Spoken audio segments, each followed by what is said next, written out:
Bienvenue sur le Front oublié, la chaîne où nous révélons les histoires secrètes qui ont changé le cours de la guerre. Quand nous pensons à la bataille de Normandie, nous imaginons l'héroïsme sanglant du 6 juin, le débarquement. Mais le jour J n'était que le début. La véritable bataille, la plus brutale, s'est déroulée dans les semaines qui ont suivi, dans un labyrinthe infernal de haies et de champs clos, le bocage. C'est là, dans cet enfer vert, que l'offensive alliée a failli s'effondrer. Les panzers allemands, cachés, attendaient, et les chars Sherman, la fierté de l'Amérique, se sont révélés impuissants, transformés en cercueils d'acier. La victoire semblait impossible.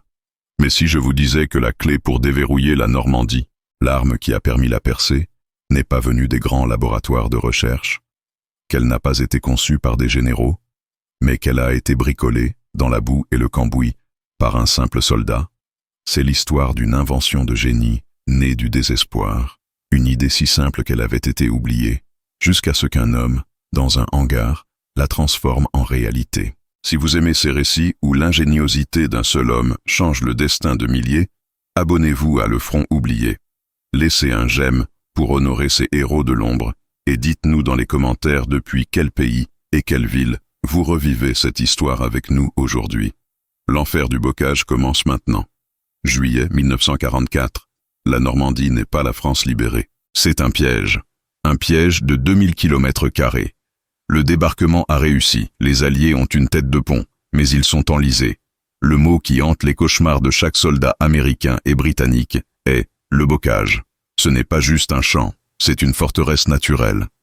Des siècles de culture ont créé un labyrinthe de petits champs entourés de haies, mais ce ne sont pas les haies que l'on trouve dans un jardin anglais. Ce sont des monstres. Des murs de terre de 2 ou 3 mètres de haut, compactés par le temps, et surmontés d'arbres et de buissons si denses que leurs racines s'entremêlent, créant une muraille de bois et de terre impénétrable. Pour les Allemands, c'est un paradis défensif. Un seul canon anti-char PAC 40, un seul Panzerfaust, une seule mitrailleuse MG42 cachée dans une haie peuvent tenir une compagnie entière en échec pendant une journée. Ils voient les Américains arriver. Les Américains, eux, ne voient rien. La 2e division blindée américaine, la Hell on Wheels, est paralysée. Leurs chars M4 Sherman, conçus pour les plaines d'Europe, sont inutiles. Ils ont 3 options, et toutes mènent à la mort. Option 1. Utiliser les routes. Mais les routes sont étroites, encaissées, et chaque virage est un guet-apens. Les Allemands ont réglé leur tir. Un char de tête détruit, et toute la colonne est bloquée, une cible facile pour l'artillerie. Option 2. Essayer de contourner la haie. Impossible, les champs sont des culs-de-sac. Option 3. Essayer de franchir la haie. C'est là que le drame se joue. Le Sherman, puissant, tente de grimper le mur de terre. Il y arrive. Mais son blindage frontal se lève vers le ciel, exposant son ventre. Le blindage le plus fin du char, le plancher, se présente à l'ennemi. Le Panzerfaust allemand n'attend que ça. Fouche. L'obus-roquette frappe le ventre. Le char s'embrase. C'est un massacre. Les tankistes appellent cela la position du missionnaire.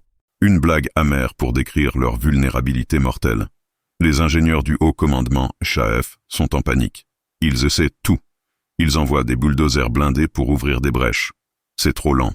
Les Allemands les détruisent avant qu'ils n'aient fait 100 mètres. Ils essaient de faire sauter les haies à l'explosif. C'est encore plus lent, et cela alerte l'ennemi. Le général Omar Bradley, commandant la première armée américaine, est au bord du désespoir. L'invasion s'enlise. Les pertes sont terrifiantes. C'est un retour à la guerre de tranchées de 1917. C'est dans ce climat d'échec total que nous trouvons notre hangar. Ce n'est pas un laboratoire. C'est un atelier de maintenance de campagne, près de Saint-Lô. Un champ boueux, sous une bâche tendue, où la 102e escadron de reconnaissance de cavalerie tente de réparer ses blindés. L'air hissant le diesel, le métal brûlé et la défaite. Au milieu de ce chaos se trouve un homme. Il ne s'appelle pas Patton. Il ne s'appelle pas Montgomery. Il s'appelle Curtis J. Cullen. C'est un sergent, un simple sous-officier de l'Indiana, un ancien chauffeur de taxi. Il n'est pas ingénieur. Il est mécanicien. Son travail est de remettre des chenilles, de boucher les trous d'obus, de remplacer les moteurs morts. Et il en a assez. Il en a assez de voir ses amis partir le matin dans un char qu'il a réparé et de voir ce même char revenir le soir, sur une remorque crachant de la fumée, l'équipage mort. Il est hanté par un problème. Comment traverser ce putain de mur? Un soir, alors qu'il soude une plaque sur le glacis avant d'un Sherman, il discute avec un autre soldat. Le soldat Roberts, un gars du Tennessee. Roberts, un fermier, regarde le tank. « Chez moi », dit Roberts en mâchant son tabac. Quand on a une souche d'arbre qu'on n'arrive pas à sortir, on n'essaye pas de la pousser. On prend une charrue. On coupe les racines d'abord. Cullen s'arrête de souder. Couper les racines. C'est une étincelle. Les ingénieurs essaient de pousser la haie. Les bulldozers poussent, les chars poussent. Mais le bocage ne bouge pas. Cullen regarde autour de lui.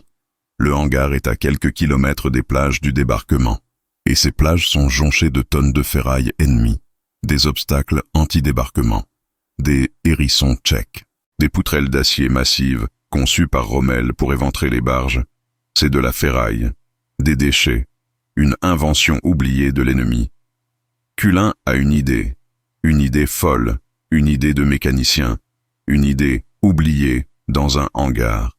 Il attrape une craie et, sur le sol graisseux de l'atelier, il ne dessine pas un bélier, il dessine des dents de charrue. Le dessin à la craie sur le sol du hangar n'était pas un plan d'ingénieur, c'était un acte de désespoir. C'était une charrue de ferme greffée sur un monstre de 30 tonnes. Curtis Cullen n'avait pas de diplôme, mais il avait ce que les ingénieurs du SHAEF, dans leur bureau londonien, n'avaient pas. Il avait de la boue sous les ongles et l'odeur de la mort dans les narines. Il savait que la solution ne viendrait pas d'en haut. Elle devait venir de la ferraille. Il attrapa Roberts, le fermier du Tennessee. « Tu parlais de racines, Roberts. J'ai besoin de dents.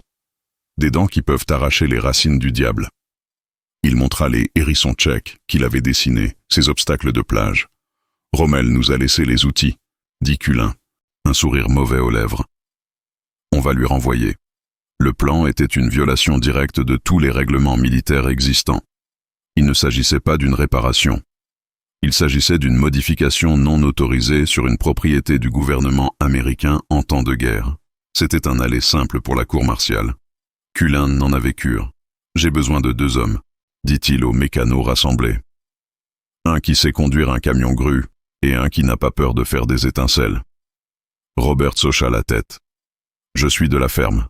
Je sais conduire n'importe quoi. » Un autre soldat, un caporal soudeur du nom de Tiny Malone, un géant de Chicago, cracha. « Je suis fatigué de réparer des trous, sergent. Je préfère en boucher un pour de bon. Je suis votre homme. » Cette nuit-là, l'opération chasse aux hérissons fut lancée. C'était une mission clandestine. Cullen, Roberts et Tiny empruntèrent un camion grue de dépannage M1 et prirent la route défoncée vers la plage d'Omaha, à quelques kilomètres de là. La plage, 1 mois après le jour J, n'était plus un champ de bataille. C'était le plus grand dépôt de ferraille du monde. Sous une lune voilée, le spectacle était fantomatique. Des centaines d'épaves, de barges, de camions et de chars gisaient dans le sable, à moitié dévorés par la marée. Et partout, plantés comme une forêt de métal mort, les hérissons tchèques. Des poutrelles d'acier allemandes, épaisses, de la meilleure qualité Krupp. C'était l'invention oubliée de l'ennemi. « C'est parfait », murmura Cullen, tapotant le métal. « Ils ont construit ça pour nous arrêter. On va l'utiliser pour les écraser. » Sous une pluie fine, Tiny sortit son chalumeau oxyacéthylénique. C'était un travail dangereux. Il travaillait dans l'obscurité quasi totale, le sifflement de la torche semblant hurler dans le silence, risquant d'attirer l'attention de la police militaire ou d'une patrouille allemande égarée. Cullen marquait les poutrelles à la craie. Pas droit. En biseau, comme la dent d'un requin.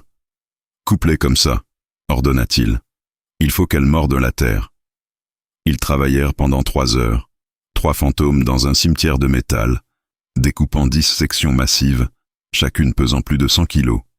Ils les chargèrent dans le camion et retournèrent au hangar avant l'aube. L'atelier de maintenance devint une forge secrète. Ils prirent un Sherman M4A1 qui avait été endommagé, son canon détruit par un 90 mm, mais sa transmission et son moteur intacts. C'était leur cobaye. Cullen n'avait pas de plan. Il travaillait à l'instinct du mécanicien qui sait où le métal souffre. « On ne peut pas les souder au blindage, » dit-il à Tiny. « Ça va fragiliser la plaque. La chaleur va détruire la trempe. L'obus suivant passera au travers. Il désigna le carter de transmission avant, la bouche blindée du char. C'était la pièce la plus épaisse et la plus solide de tout le blindé. Un bloc de fonte d'acier massif. On les soudela, solides comme le roc. Tiny se mit au travail. Le hangar se remplit d'une lumière bleue aveuglante et de l'odeur d'ozone. Il ne s'agissait pas de soudure de précision, c'était de la chirurgie de boucher. Tiny empilait les cordons de soudure, utilisant des plaques de renfort découpées dans d'autres épaves. Il créait une monstruosité. 4 dents massives pointaient vers l'avant, comme un rhinocéros en colère. Puis, Cullen ajouta sa touche personnelle, l'idée du fermier. Elles ne doivent pas seulement couper, elles doivent soulever. Il ajouta une barre transversale en bas, soudée aux pointes, transformant les dents en un râteau géant, une charrue infernale. L'invention était terminée. Elle était laide. Elle était brutale. Elle était tout sauf militaire. C'était une pièce de matériel agricole en colère, boulonnée sur une machine de guerre. Alors qu'ils reculaient pour admirer leur œuvre, une voix aiguë et furieuse retentit derrière eux. « Sergent Cullen !» C'était le lieutenant Davis, un jeune officier fraîchement débarqué de West Point, un homme pour qui le manuel était la Bible. Il regardait le char, horrifié. « Qu'avez-vous? Qu'est-ce que c'est que cette chose? Vous avez délibérément dégradé une propriété du gouvernement. » Cullen se retourna lentement, essuyant la sueur et la suie de son visage. « Je l'ai amélioré, mon lieutenant. »« Amélioré ?» Davis était hors de lui. « Vous avez soudé de la ferraille ennemie sur un char Sherman. Vous avez modifié sa structure. Vous avez compromis son intégrité. Vous savez ce que cela va faire à l'équilibre du poids? Au refroidissement de la transmission? C'est un acte de vandalisme. Je vous traduis en cour martiale, Cullen. » Roberts et Tiny se figèrent. C'était la fin. Cullen, lui, ne bougea pas. Il était trop fatigué pour avoir peur. Il désigna le char du doigt. « Ce char, mon lieutenant, c'est un ronçon. Il s'allume du premier coup.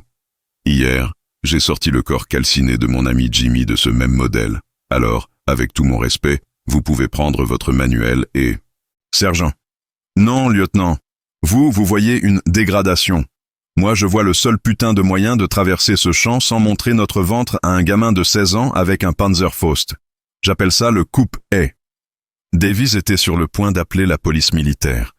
Il leva la main pour arrêter Cullen.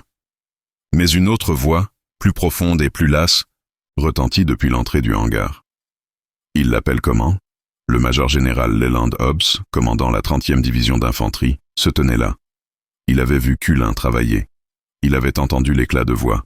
Il avait vu plus d'hommes mourir dans ce bocage que Davis n'avait vu de jour de service. Hobbs s'approcha de la monstruosité d'acier, la toucha, puis regarda Cullen. « Sergent, » dit-il, « vous avez 5 minutes pour me prouver que ce n'est pas le plus gros tas de merde que j'ai jamais vu. Trouvez-moi la haie la plus proche. » L'aube du 12 juillet 1944 se leva grise, froide et humide. Il n'y avait pas de soleil, juste une lueur laiteuse qui peinait à percer le brouillard matinal de la Normandie. Le silence était tendu, rompu seulement par le chant d'un oiseau moqueur et, au loin, le grondement sourd de l'artillerie vers Saint-Lô. C'était une procession étrange. Le major-général Hobbs marchait en tête, son casque lourd repoussé en arrière, son visage une carte de fatigue et de détermination. Il n'avait pas dormi depuis 48 heures. À ses côtés, le lieutenant Davis, carnet à la main, l'air pincé, semblait être venu pour assister à une exécution, et derrière eux marchait le sergent Curtis Cullen, ses mains nues plongées dans les poches de son treillis graisseux, l'estomac noué. Il n'était pas un soldat d'assaut. Il était un mécanicien sur le point de voir sa folie jugée par les dieux de la guerre. La véritable star du spectacle, le Sherman modifié, suivait à une vingtaine de mètres, son moteur tournant au ralenti. Le soldat Roberts était aux commandes, ses doigts agrippant les leviers de direction, ses jointures blanches. Le char avait l'air préhistorique. Les 4 dents massives, noires de suie et de soudure, donnaient à la machine l'apparence d'un sanglier monstrueux, la tête baissée, prêt à charger. L'invention était si laide, si non réglementaire, qu'elle en était presque comique. Mais personne ne riait. Ils s'arrêtèrent devant l'ennemi. Ce n'était pas un peloton allemand. C'était une haie. Mais c'était la haie. Une muraille de 3 mètres de haut, un enchevêtrement de racines de chêne, de terre compactée et de ronces, un obstacle qui avait déjà coûté au régiment de Hobbs une douzaine de chars et plus de 50 hommes. « Lieutenant Davis, » dit Hobbs, sa voix plate. « Votre rapport indique que le franchissement de ce type d'obstacle est impossible sans soutien du génie. Confirmez-vous » Davis, se redressant, fut ravi de réciter le manuel. « Oui, mon général. La procédure standard exige un bulldozer M7 pour créer une rampe ou une charge de démolition de 100 livres. Les deux méthodes prennent un minimum de 20 minutes par brèche et exposent l'équipement à un tir anti-char direct. Le char seul ne peut pas. »« Très bien, » coupa Hobbs. Il désigna un autre Sherman, un modèle standard, qui attendait, moteur tournant, à 50 mètres de là. Hobbs l'avait fait venir pour établir une base de comparaison. « Montrez-moi l'échec, lieutenant. » Donnez l'ordre. Davy, surpris, ordonna au char standard de franchir l'obstacle. Le char s'ébranla. Il frappa la haie. Ses chenilles mordirent la terre. Le moteur V8 rugit, passant d'un grondement à un hurlement aigu. Le char commença à grimper. Il grimpa, puis s'arrêta. Il était piégé, son nez pointé vers le ciel à un angle de 45 degrés. Son plancher de 20 mm le exposait à tout ce qui se cachait de l'autre côté. C'était la position du missionnaire dans toute son horreur. « Assez !» cria Hobbs. Le char recula maladroitement, laissant une cicatrice de terre meuble sur la haie. « Voilà !» dit Hobbs, se tournant vers son état-major. « Voilà pourquoi nous saignons à mort dans ce foutu bocage. Voilà l'échec de la doctrine. » Le silence retomba, lourd. Tous les regards se tournèrent vers Cullen. C'était son tour. Cullen sentit la sueur couler dans son dos. C'était une chose de souder de la ferraille dans un hangar. C'en était une autre de le faire devant un général dont la carrière et la vie de ses hommes dépendaient de cet instant. Il s'approcha du char, montant sur le blindage pour parler à Roberts, qui avait entrouvert sa trappe. Le visage du fermier du Tennessee était pâle. « Ok, Roberts, » dit Cullen, sa voix se voulant plus assurée qu'il ne la sentait. « Oublie tout ce qu'on t'a appris. N'essaie pas de grimper. Tu n'es pas un singe, tu es un taureau. Vise le milieu, 1 mètre au-dessus du sol, 2e vitesse. Et quand tu frappes, n'aie pas peur de ce que tu vas entendre. Garde le pied au plancher. Si tu ralentis d'1 seconde, on est mort. Fais-lui traverser l'enfer. » Roberts déglutit et hocha la tête. « On va labourer ce champ, sergent. » Il referma la trappe avec un clang métallique final. Le char recula pour prendre de l'élan. Cullen rejoignit Hobbs et Davies. Le lieutenant Davies sortit son chronomètre, un sourire suffisant aux lèvres, prêt à mesurer le temps que mettrait le moteur à caler ou la transmission à se briser. « Allez-y, sergent, » dit Hobbs. Cullen leva le bras et l'abaissa. Le char s'ébranla. Le moteur rugit, mais le son était différent de celui du premier char. Il était plus grave, plus lourd, le son d'un couple pur.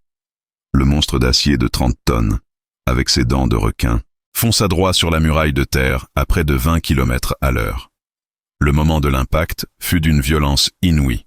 Ce ne fut pas un choc, ce fut un déchirement. Les 4 dents en acier Krupp frappèrent la base de la haie. Pendant une fraction de seconde, le char sembla s'arrêter net, comme s'il avait heurté un bunker en béton. Le moteur hurla, un cri de métal torturé, menaçant d'exploser. De la fumée noire jaillit des échappements. Le lieutenant Davis leva les yeux de son chronomètre. Il est coincé. La transmission est. Il n'eut pas le temps de finir sa phrase. À l'intérieur du char, Roberts était aveugle. Il fut projeté si violemment contre son périscope qu'il se cassa une dent. La cabine s'emplit d'une poussière de terre aveuglante et du bruit le plus terrifiant qu'il ait jamais entendu. Le son de racines de chêne centenaire, épaisses comme des cuisses, en train d'être arrachées. Le char entier vibrait au point de se disloquer. Son instinct hurlait de s'arrêter. Mais il entendit la voix de Cullen. « Garde le pied au plancher. » Il ferma les yeux et poussa les gaz à fond. À l'extérieur, Hobbs et Cullen virent la haie exploser. La muraille de 3 mètres de haut se souleva d'un seul bloc. Des arbres furent déracinés, projetés en l'air comme de simples brindilles. Le char avait disparu, avalé par la terre. Puis, avec un dernier grondement de fin du monde, le Sherman creva l'autre côté de la haie. Il ne sortit pas en grimpant. Il sortit à travers, comme un boulet de canon, projetant des tonnes de terre et de bois devant lui. Il atterrit lourdement dans le champ suivant, ne s'arrêtant que 10 mètres plus loin. Le moteur toussa, puis retrouva son ralenti régulier. Un silence de mort s'abattit sur le champ. Hobbs, Cullen et Davis coururent vers la haie. Ce qu'ils virent leur coupa le souffle. Il n'y avait pas de rampe, il n'y avait pas de brèche. Il y avait un tunnel, un trou béant, parfaitement à la taille d'un char, creusé à même la terre et le bois. Un passage direct. De l'autre côté, Roberts émergea de sa trappe, secouant la tête, du sang coulant de son nez. « Sergent !» cria-t-il, sa voix tremblante. « Les dents, je crois qu'elles sont cassées. » Cullen se précipita pour inspecter les dégâts. Il s'attendait à trouver un amas de métal tordu. Mais les soudures de Tiny Malone avaient tenu. La ferraille de Rommel avait tenu. L'une des dents était légèrement tordue sur la gauche. C'était tout. L'invention était intacte. Le lieutenant Davis restait planté devant le trou, son chronomètre glissant de sa main. Il regardait sa montre. L'échec du premier char avait pris 2 minutes. Le bulldozer aurait pris 21 minutes. Le coupe-haie de Cullen avait pris 7 secondes. Le major général Hobbs regarda le trou. Puis il regarda le champ suivant. Puis le suivant. Il vit un couloir. Une autoroute à travers l'enfer. Il se tourna vers Cullen. Son visage était indéchiffrable. « Sergent Cullen, » dit-il, sa voix dangereusement calme. « Oui, mon général. Vous m'avez désobéi. Vous avez volé du matériel. Vous avez modifié une arme de guerre sans autorisation. Vous avez mis en danger un équipage et un véhicule de 30 000 $. Oui, mon général, » déglutit Cullen. Hobbs le fixa pendant 5 secondes. Puis, un lent sourire fendit son visage fatigué. « C'est le plus bel acte d'insubordination que j'ai jamais vu. Sergent, vous venez de nous sauver la mise. » Il se tourna vers Davis. « Lieutenant, votre cour martiale est annulée. Vous êtes viré. Vous n'êtes plus officier d'infanterie. Vous êtes maintenant l'officier logistique en chef de Cullen. Je veux que vous trouviez chaque morceau d'acier allemand sur ces plages. Je veux que chaque atelier de soudure de cette armée travaille 24 heures sur 24. Je veux 500 de ces coupe-haise pour la fin du mois. » L'invention oubliée dans un hangar venait de devenir l'arme stratégique qui allait débloquer la Normandie. L'ordre du général Hobbs n'était pas une simple suggestion. C'était un coup de tonnerre qui a secoué toute la chaîne de commandement de la première armée. Du jour au lendemain, le coupe-haie du sergent Cullen, ce bricolage né de la ferraille, est devenu le secret le mieux gardé de tout le front occidental. Il reçut un nom de code officiel, Opération Rhino. La chose elle-même fut baptisée le dispositif Cullen dans les mémos officiels, mais les GIS, avec leur humour noir habituel, l'appelèrent le Rhino Tank, char rhinocéros, ou plus affectueusement, le croc de Cullen. Le hangar de maintenance de Cullen cessa d'être un simple atelier de réparation. Il devint le projet ITO, European Theatre of Operations, le plus prioritaire et le plus secret. Des sentinelles de la police militaire furent postées à l'entrée, avec ordre de tirer sur quiconque n'avait pas l'autorisation du général Hobbs lui-même. Le lieutenant Davis, l'officier de West Point humilié, se révéla être un logisticien de génie, sa rage de l'échec transformée en une efficacité terrifiante. Il ne s'agissait plus de créer l'invention, mais de la multiplier. 500 unités en moins de 3 semaines. C'était un défi industriel digne de Détroit, mais il devait être relevé dans la boue de la Normandie, sous la menace constante de l'artillerie allemande. Le premier problème, l'acier. Les hérissons tchèques de Rommel, l'invention oubliée qui avait tout déclenché, furent la première source. Des équipes de récupération furent envoyées sur Omaha et Utah, non plus en secret, mais avec des ordres de priorité. Elles démontèrent systématiquement les défenses de plage, cette fois sous le regard curieux des marins de la Navy qui déchargeaient les Liberty Ships. En 3 jours, les plages furent nettoyées. Mais 500 chars, c'est beaucoup dedans. L'acier vint à manquer. C'est là que l'ingéniosité du front intérieur, du système D, prit le relais. Davies et Cullen organisèrent une chasse au trésor macabre. Ils réquisitionnèrent les ponts Bailey détruits, les poutrelles des gares bombardées de Cherbourg, et même les blindages latéraux des panzers allemands détruits, remorqués dans les cimetières de chars. L'ironie était totale. L'acier Krupp, conçu pour protéger le Troisième Reich, allait maintenant servir à le percer. Le deuxième problème, la main-d'œuvre. Il fallait des soudeurs, des centaines. Le mot d'ordre fut passé à travers tout le corps d'armée. Envoyez-nous vos mécanos, vos réparateurs, vos bricoleurs.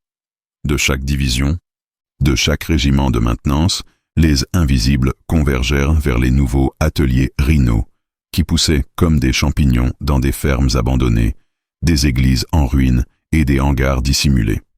Ces hommes n'étaient pas des ouvriers d'usine. C'étaient des soldats mécaniciens, épuisés, sales, qui travaillaient avec des générateurs de campagne, des postes à souder portatifs et une haine profonde pour le bocage. Cullen, promu lieutenant sur le terrain par Hobbs, une promotion qu'il n'avait jamais demandée et qui le mettait terriblement mal à l'aise, devint le superviseur de cette usine de fortune. Il passait ses nuits à aller d'atelier en atelier, son visage éclairé par la lueur bleue des arcs de soudure. Il n'était pas un officier. Il était un contremaître. « Plus de jus, Tiny !» hurlait-il par-dessus le vacarme. « Je veux que cette soudure soit plus solide que la plaque elle-même. N'ayez pas peur de la chauffer. Faites fondre les deux pièces ensemble. » Les hommes travaillaient 20 heures par jour. Ils savaient pourquoi. Ils n'étaient pas en train de fabriquer une pièce détachée anonyme. Ils forgeaient la clé. Chaque croc était fabriqué à la main. Il n'y avait pas deux modèles exactement identiques. Certains étaient de fait de poutrelles allemandes, d'autres de rails de chemin de fer français. Mais tous avaient la même géométrie brutale, des dents pour couper les racines, un soc pour soulever la terre. Pendant que cette armée de l'ombre s'activait, le secret était primordial. Si les Allemands apprenaient qu'une nouvelle tactique se préparait, ils changeraient leur dispositif. Ils mineraient l'avant des haies, ils placeraient leur PAC 40 différemment. Le secret devint une obsession. Les chars modifiés étaient immédiatement recouverts de bâches. Ils étaient parqués dans des vergers denses, sous des filets de camouflage, loin des routes principales. Les pilotes de reconnaissance de la Luftwaffe, qui survolaient le front à haute altitude, ne voyaient que la même concentration de blindés américains, apparemment enlisés et impuissants. Ils ne voyaient pas les dents cachées sous les bâches. La tension était à son comble. Les ingénieurs du chef à Londres, ayant eu vent de l'initiative de terrain de Hobbs, envoyèrent une commission. Ils arrivèrent, en uniforme propre, et inspectèrent le croc de Cullen. Leur rapport fut dédaigneux. Solution de fortune. Non testé en conditions de stress prolongé. Risque de défaillance catastrophique de la transmission. Augmentation inacceptable de la consommation de carburant. Ils proposèrent une meilleure solution. Un nouveau char bélier, le Sherman Dozer, qui était en cours de développement, mais qui n'arriverait pas avant 3 mois. Hobbs lut le rapport, le déchira et le jeta dans le poêle. 3 mois, grogna-t-il à Cullen. On sera tous morts dans 3 mois. Continuez à souder, lieutenant. Le 24 juillet 1944. La date de l'offensive majeure, l'opération Cobra, est fixée. Près de 60% des Sherman de la première armée sont maintenant équipés du dispositif Rhino. Ils sont rassemblés en secret sur un front de 10 km, au sud de la route Perrier-Saint-Lô. Les équipages ont reçu leurs ordres. Ils sont incrédules. On leur a dit qu'ils n'auront pas de soutien du génie, qu'ils n'attendront pas les bulldozers, qu'ils ne prendront pas les routes. On leur a dit que, lorsque les bombardiers auront fini, ils devront simplement avancer, droit devant, à travers tout. La nuit du 24 juillet, Cullen fit une dernière inspection. Il marchait dans le verger où des centaines de ces rhinos attendaient en silence, leurs canons pointés vers le sud. Il posa sa main sur le métal froid de la première dent. Elle avait été découpée dans un panneau de signalisation de la Wehrmacht. C'était son invention. Cette folie oubliée dans un hangar, cette idée de fermier, allait maintenant être testée par 2000 chars dans la plus grande offensive blindée de la campagne.